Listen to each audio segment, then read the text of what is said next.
시장과 종목에 대한 정확한 판단에 한 걸음 더 다가보는 마켓맨, 저는 신한투자증권 최진석입니다. 오늘도 세 가지 헤드라인과 함께 여러 가지 시장과 관련한 이야기 풀어가 보도록 하겠습니다. 첫 번째로 시장을 좀 정리하는 헤드라인부터 확인을 해보도록 하겠습니다. 이미 강세장에 진입을 했다, 그리고 올해 침체는 없다라고 얘기를 하고 있는 최근에 또 서베이 결과를 통틀어서 이 상반기를 좀 정리하고 하반기를 또 증시를 한번 전망을 해보도록 하겠습니다.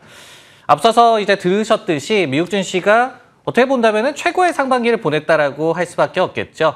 특히 이제 나스닥이 32% 정도 반기에 오르면서 지난 1983년 이후에 최고의 그런 반기를 기록을 했습니다. 그러면서 투자자들의 심리도 좀 최고조까지 오르고 있는 것으로 나타났는데요. CNBC가 CIO들, 최고 투자 책임자들이죠. 그리고 증시 스트래티지스트들, 그리고 포트폴리오 매니저 등을 통해서 조사를 펼친 결과 이 중에 61%가 이미 강세장에 진입을 했다라고 응답한 것으로 나타났습니다.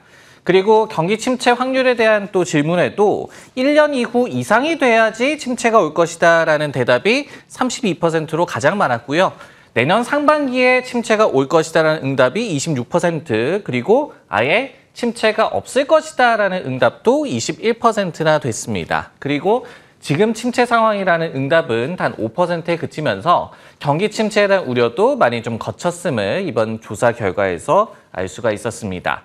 마지막으로 하반기에 최고의 투자 수익률을 가져다 줄 자산에 대해서는 26% 정도가 단기 미 국채를 꼽았어요. 그러니까 금리가 더 내려갈 가능성이 있다라고 보고 있다고 볼 수가 있겠죠. 그리고 이제 S&P 500 지수, 그러니까 미국 증시에 대해서도 여전히 26%가 괜찮은 수익률을 하반기에도 보여줄 것이다라고 얘기를 하고 있었습니다. 그리고 이제 나스닥 100 지수 같은 경우에는 11%만이 이제 후반기에 최고의 투자 수익을 가져다 줄 것이다라고 얘기를 하면서 어떻게 본다면 상반기에 또 상승세가 조금은 부담이 되지 않을까라고 투자자들은 응답을 하고 있었습니다. 네, 이렇게 상반기에 시장을 좀 정리를 하는 또 설문조사 결과를 살펴봤는데요. 어떤 부분에 대해서 저희가 좀 더 탐구를 해봐야 될까 물음을 던져봤습니다. 과연 얼마나 더 갈 수 있을까? 결국은 하반기의 증시 포인트는 어떤 부분이 될까 설명을 좀 드리도록 하겠습니다. 우선은 저희가 역사를 많이 좀 살펴보는데 역사는 우리 편이다라고 말씀을 좀 드리고 싶어요. 지난 1929년 이후에 S&P 500 지수가 상반기에 최소 14% 정도 상승을 했을 시에 하반기에 평균적으로 4.3% 정도 추가 상승을 했음을 알 수가 있습니다.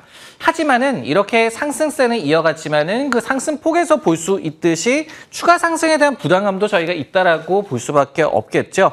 그리고 또 S&P 500 지수가 지금 3분기 연속으로 분기마다 7% 이상씩 상승을 좀 하고 있는데요.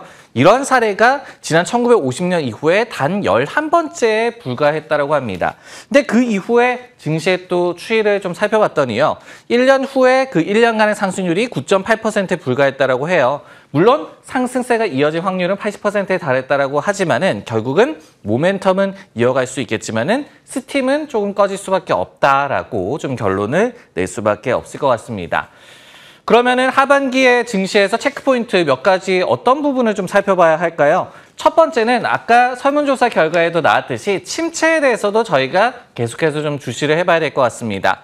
왜냐하면은 안 온다라고 생각하는 것이 시장의 기대일 뿐일 가능성이 또 있기 때문이죠.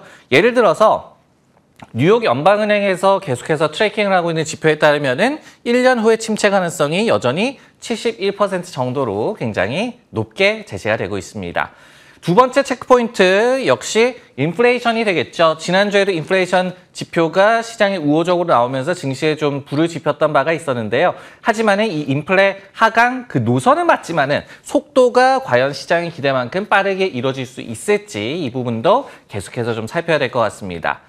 세 번째로는 이제 랠리의 너비를 얘기하는 아니면 깊이를 얘기하는 또 전문가들이 많아지고 있습니다. 지금 역대급의 어떤 시장에서의 몇몇 종목으로의 편중 현상이 나타나고 있다. 그러면서 닷컴 버블급의 편중이다라고 얘기를 하고 있는데 이런 부분들도 좀 온기가 더 퍼져나갈 필요가 있겠습니다. 마지막으로 AI 모멘텀이 상반기 또 주식시장을 굉장히 좀 살렸던 테마였는데 이런 부분들도 관련 기업들이 빠른 수익화에 대한 가시성을 보여주는 것이 하반기에도 증시가 스팀이 꺼지지 않고 더 갈 수 있는 그런 체크 포인트가 되겠습니다. 네, 다음 헤드라인 한번 확인을 해보도록 하겠습니다. 어떤 헤드라인 준비를 했냐면요. 결국은 성장 전망 반등의 시중금리 업, 역시 하반기에 좀 살펴볼 만한 그런 이슈에 관련한 얘기를 들려드리도록 하겠습니다. 인플레이션이 또다시 좀 하강을 했다는 소식에 지난주 금요일에 성장주가 미국 증시에서 또한 강세를 좀 보였습니다. 하지만은 2분기 전체로 본다면요. 시중금리가 좀 크게 상승을 하고 있어요. 예를 들어서 미국의 10년물 국채 금리가 1분기 말만 하더라도 3.49% 정도였는데 상반기를 3.8% 정도로 마무리를 했습니다. 그리고 이제 2년물로 한번 가보더라도 4.06%로 이제 2분기를 시작을 했다가 4.9% 좀 육박을 하고 있고요. 참고로 장단기 금리 간의 역전 현상을 약 한 1년간 지속되고 있는 상황입니다. 빠른 금리 상승은요, 성장 전망 회복 덕이다라고 좀 해석을 해볼 수가 있을 것 같은데요. 저희가 2분기 시작할 때만 하더라도 어떤 은행권에서의 위기가 전이될 것이라는 우려가 좀 있었고, 그리고 미국의 부채 한도 증액하는 그런 관련해서 협상의 잡음도 있었습니다. 그러면서 성장에 대한 불확실성이 굉장히 커졌던 그런 상황이 있었는데, 결국 이 같은 위기를 결국 시작이 좀 패스하는 그런 모습이 나왔죠. 여기에 더해서 미국의 고용시장이 굉장히 견고하게 유지가 되면서 성장 전망이 반등을 했고 여기에 시중금리가 크게 상승을 했다라고 해석을 해볼 수가 있을 것 같습니다. 이렇듯이 경기 연착륙 기대가 상반기에 금리 상승을 이끌었다라고 한다면은 하반기에도 금리의 추가 상승에 베팅하는 움직임도 많이 나타나고 있는 그런 상황입니다. 네, 이 이슈에 대해서 어떤 부분을 좀 더 탐구를 해봐야 될까 물음을 역시 던져봤습니다. 반갑지 않은 시중금리 상승, 파급력은 어디서 저희가 찾아볼 수 있을까요? 첫 번째로 이 추가 금리 인상 압박을 할 수 있는 요소가 바로 시중금리 상승이다라고 말씀을 드릴 수가 있을 것 같습니다. 왜냐면요, 이 지표가 좀 회복되고 있고 그리고 성장 전망이 회복되고 있음에 따른 시중금리 상승을 저희가 주목해 볼 필요가 있겠죠. 그러다 보니까 연준에서도 이런 부분들을 좀 주시를 하고 있는 그런 상황이고, 그리고 또 이미 시장은 연내 금리 인하 기대감을 접어놓고 있는 상황입니다. 성장 전망이 견고하게 유지가 된다고 한다면은 연준의 추가 금리 인상에 대한 로직도 더욱더 강화가 될 수 있을 것으로 예상이 되고 있습니다.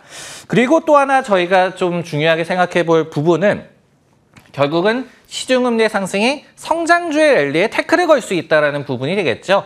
뭐 통상적으로 얘기를 하더라도 할인율이 상승하게 된다면은 성장주에 악영향을 끼친다라고 좀 얘기가 나오고 있습니다. 그리고 상반기에 또 증시를 이끌었던 AI 모멘텀이 훼손될 가능성도 시중금리 상승과 함께 맞물려서 좀 더 생각을 해보셔야 될 것 같습니다. 그리고 또 전조가 또 보이고 있다라는 데이터도 조금씩 나오고 있는데요. 지난 6월 21일까지 집계를 했을 때 올해 미국 성장주 펀드에서 글로벌 자금이 약 한 440억 달러 정도 유출이 되고 있다고 합니다. 물론 이제 가치주도 약 한 300억 달러 육박하는 좀 유출이 나오고 있기는 한데요. 2분기만 하더라도 성장주 펀드에서 200억 달러 정도의 유출이 되고 있다고 하거든요. 물론 이제 이익을 좀 실현을 하고 쉬어가려는 움직임도 될 수가 있겠지만은 신뢰가 조금은 좀 옅어지고 있다. 이런 부분도 체크를 하시면 좋을 것 같습니다. 네, 마지막으로 이번에는 미국 시장의 종목과 관련한 얘기 한번 준비를 해봤습니다. AI 외에도 상반기 스타, 우리도 있었다라는 내용으로 한번 살펴보도록 하겠습니다. 상반기에 결국은 나스닥의 상승 대부분이 AI 모멘텀에 좀 의존을 했다라고 말씀을 드렸죠. 그런데 상반기에 미국 증시에서 가장 상승률이 높았던 종목들을 좀 꼽아봤더니요. 그 스타 주식 리스트에 기술주만 있지는 않았습니다. 그러면서 리스트를 한번 살펴보도록 하겠습니다. 물론 이제 1위와 2위는 AI 모멘텀에 많은 힘을 받았던 엔비디아와 메타였습니다. 뭐 한 180% 정도, 130% 정도의 놀라운 랠리가 나왔는데요. 근데 상반기 상승률이 좀 의외라고 생각을 하실 수도 있을 것 같아요. 크루즈 관련주 카니발이 112% 정도 오르면서 3위에 이름을 올렸습니다. 그리고 이제 다른 크루즈 관련주죠. 로열 캐리비안 크루즈라든지 노르웨이 크루즈 라인 이런 또 크루즈 관련주도 5위와 8위에 이름을 올리면서 뭐 테슬라, AMD 이런 이 종목들과 함께 굉장히 놀라운 랠리를 펼쳤다라고 볼 수가 있겠습니다. 여기에 한 가지 더해서 주택건설 관련주죠. 풀테그룹이 상반기에 약 한 70% 정도의 또 상승률을 기록을 했고요. 제너럴 일렉트릭도 65% 가깝게 상승하면서 어떻게 본다면 앞서 말씀을 드렸듯이 성장 전망이 조금 회복되고 있음을 이들 종목의 랠리에서도 저희가 찾아볼 수가 있었습니다. 예, 이 이슈에 대해서는 어떤 부분을 저희가 좀 더 살펴봐야 될까? 이런 물음을 던져봤습니다. 어느새 2배로 주가가 뛰어오른 크루즈 관련주 과연 더 갈 것인가? 역시 어떤 부분을 체크를 해야 될지 살펴보도록 하겠습니다. 크루즈 관련주들의 반등 로직은 저희가 간단하게 생각을 해볼 수가 있겠죠. 코로나19 팬데믹에서 완전히 좀 탈출한 모습이 나오고 있고 그러면서 크루즈에 대한 수요도 급증을 하고 있는 상황입니다. 6월 초에 JP모건에서 관련된 또 보고서를 낸 바가 있었는데요. 수요 둔화 조짐이 제로라고 표현을 또 하기도 했습니다. 그러면서 내년 초까지 예약 트렌드가 기대치를 초과하고 있다는 분석이 또 나오고 있고요. 여기에 기존 수요층의 높은 충성도가 결국은 실수요로 치환 중이다라는 그런 얘기도 나오고 있는 상황입니다. 제프리스 같은 기관에서도 지난주 금요일에 카니발에 대해서 투자 의견을 보유해서 매수로 상향 조정을 했는데요. 그러면서 지금까지의 놀라운 랠리에도 불구하고 장기 투자 매력도가 여전하다라고 얘기를 했습니다. 그리고 목표 주가도 기존의 9달러에서 무려 25달러로 거의 3배 가깝게 뛰어오른 그런 수치를 제시를 하기도 했습니다. 이렇게 추가 상승에 대한 기대감도 많이 있지만요. 우려 요인도 저희가 좀 살펴봐야 될 것 같습니다. 한 2가지 정도를 살펴봐야 될 것 같은데 최근에 1분기 실적을 카니발이 발표를 했어요. 근데 지금 보시듯이 컨센서스 대비해서는 모두 다 좀 양호한 수치를 발표를 했습니다. 하지만은 여전히 손실을 내고 있는 상황이 이번에 밝혀졌고요. 그러면서 경영진에서도 2분기의 예약 트렌드가 1분기의 트렌드를 상회를 하고 있다. 그리고 자기들이 이제 가격을 인상할 수가 있을 것이다라고 또 얘기를 하면서 긍정적인 언급을 했습니다.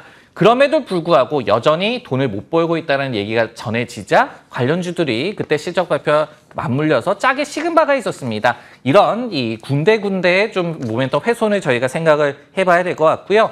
두 번째로는 팬데믹 이후에 트렌드가 완전히 좀 변화했음도 저희가 좀 주의를 할 필요가 있을 것 같습니다. UBS에서 이 같은 또 분석을 내놓은 바가 있었는데요. 이렇게 예상을 하고 있어요. 2023년도에서 2026년도까지 이 업계의 캐파 증가가 연평균 한 4에서 5%로 예상을 하고 있다라고 제시를 했는데 이게 팬데믹 이전만 하더라도 약 한 6에서 7% 정도의 캐파 성장이 좀 나왔던 것에 비한다면은 역시 트렌드가 좀 변했음을 알 수가 있습니다. 결국은 수요가 회복됐음에도 불구하고 업계가 여전히 좀 보수적으로 나서고 있다. 신규 선박을 주문을 하면서 캐파를 늘리는 것 대신에 재무제표 개선에 집중을 하고 있다라고 좀 얘기가 나오고 있기 때문에 이런 부분들이 더 많은 밸류에이션 확장, 주식 측면에서도 저희가 체크해야 할 포인트로 보여지고 있습니다. 네, 마켓맨 오늘 준비한 내용은 여기까지고요. 저는 다음 시간에 다시 돌아오도록 하겠습니다.